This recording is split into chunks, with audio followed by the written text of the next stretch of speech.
like, subscribe juga channel. Assalamualaikum warahmatullahi wabarakatuh. Selamat pagi semuanya. Semoga kalian sehat selalu dimanapun kalian berada. Dan jangan lupa kalian harus like, comment, and subscribe channelnya Putia TV. Semoga bisa berkembang. Oke. Untuk pembelajaran kali ini pada semester genap untuk mata pelajaran IPA yang diampu oleh Putia. Nah, kita pertama kali akan belajar mengenai bab 1, yaitu tekanan zat dan penerapannya dalam kehidupan sehari-hari. Nah, itu bagaimana?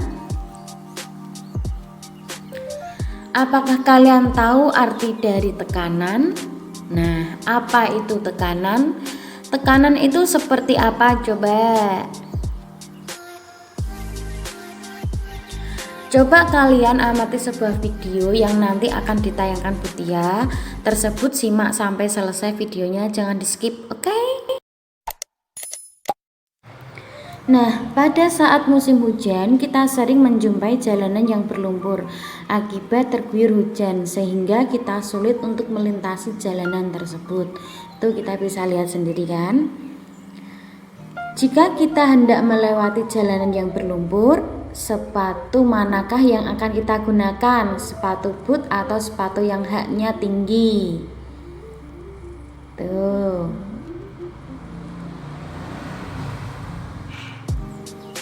Kalian bisa amati videonya ya. Nah, agar kita dapat melewati jalanan berlumpur dengan mudah, sebaiknya kita harus menggunakan apa? Sepatu boot, karena alasnya itu lebih lebar. Dengan menggunakan sepatu boot, kita dapat mudah melewati jalanan yang berlumpur dan tidak mudah terjebak masuk ke dalam lumpurnya. Karena apa? Sepatu boot tuh alasnya lebih lebar, sedangkan sepatu yang tadi runcing itu kita akan masuk ke dalam lumpur. Nah, mengapa hal ini dapat terjadi? Nah, apabila kita cermati, sepatu boot itu memiliki permukaan atau pijakan yang lebih luas dibandingkan dengan sepatu hak tinggi, ya kan? Karena sepatu hak tinggi itu lebih runcing dan sepatu boot itu alasnya lebih lebar atau luas. Sepatu yang memiliki permukaan pijakan yang lebih luas atau disebut lebar tidak mudah terjebak dalam atau masuk ke dalam lumpur. Nah, fenomena yang lain kita bisa dapat lihat, yaitu apa? Atau kita dapat amati pada angsa atau entok atau bebek dan ayam. Coba kita perhatikan tempat hidup angsa dan ayam tersebut, itu kalian bisa lihat. Apa perbedaan dari ayam dan angsa? Itu pada apanya? Nah, angsa dapat dengan mudah mencari makan di atas yang berlumpur atau tanahnya itu yang lumpur, misalnya di bawah sawah, di sawah.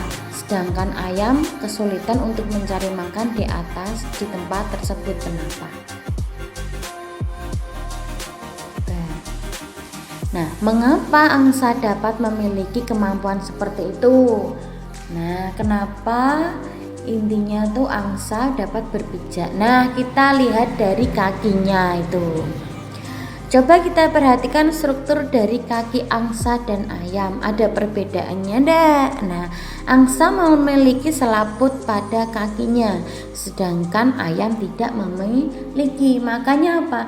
Luas permukaannya dari kaki angsa itu lebih lebar atau lebih luas, sedangkan luas permukaannya ayam itu kakinya lebih kecil. Nah, permukaan pijakan yang luas menyebabkan tekanan yang dihasilkan oleh kaki terhadap lumpur semakin kecil, sehingga angsa tidak mudah terperosok ke dalam lumpur atau dia bisa berjalan di atas lumpur, ya.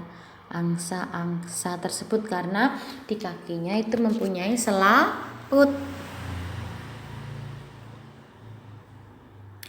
Nah, ketika kita mendorong uang logam di atas plastisin, berarti apa? Kita dapat memberi gaya pada uang logam. Ini contoh yang kedua. Tuh, coba perhatikan.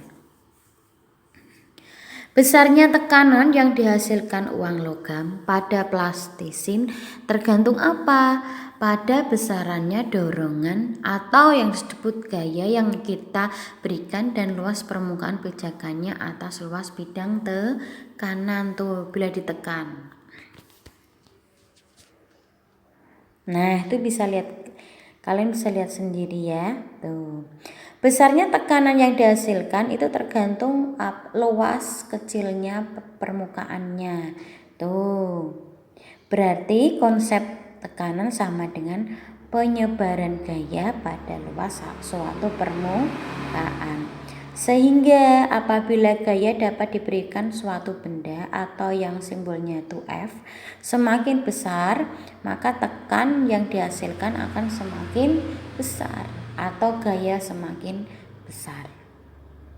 Nah, tuh.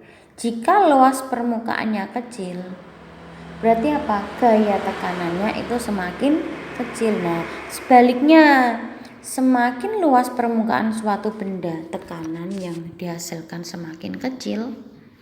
Berarti apa? Tekanannya itu semakin kecil juga. Nah, dari video yang Butia tampilkan tadi, kalian bisa lihat ya berbagai macam tekanan.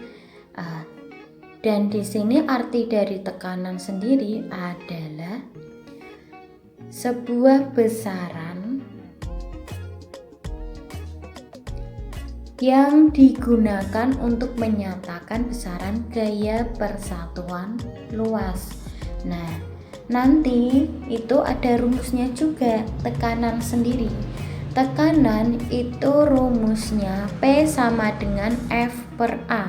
P itu tekanan, simbolnya P, satuannya Pascal.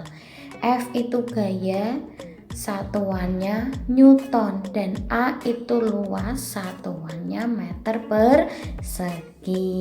Nah, itu tadi rumusnya yang harus kalian tahu. Nah, penerapan konsep tekanan itu pada kehidupan sehari-hari, Butia ini jelaskan ada 3 contoh, yaitu yang pertama itu ada kapak. Mata kapak itu dibuat tajam untuk memperbesar tekanan sehingga mempermudah tukang kayu untuk memotong, membelah kapak, dan sebagainya. Kemudian ada sepatu salju. Orang yang hidup di daerah salju itu sering menggunakan konsep tekanan untuk membuat sepatu, karena apa? Sehingga tuh alasnya tuh lebar sehingga dia tidak akan atau bisa berjalan di atas salju sehingga tidak terpeleset. Kemudian paku yang tuh ujungnya dibuat runcing sehingga apa? Paku itu bisa menembus benda yang padat, contohnya tembok atau kayu. Nah, di sini Butia akan memberikan contoh sebuah tekanan pada zat padat. Itu diketahui sebuah balok atau kotak ya, bisa dikatakan memiliki gaya sebesar 300 Newton dan luasnya 2 meter persegi diletakkan di atas lantai.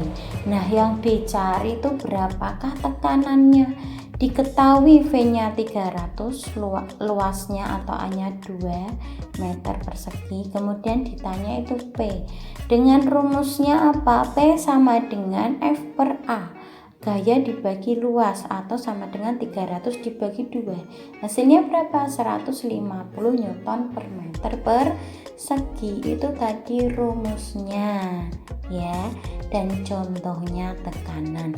Nah, tugas untuk kalian semuanya yang harus dikerjakan di buku tulis, kemudian disampaikan Butia di foto lewat WA itu yang ada 2 macam.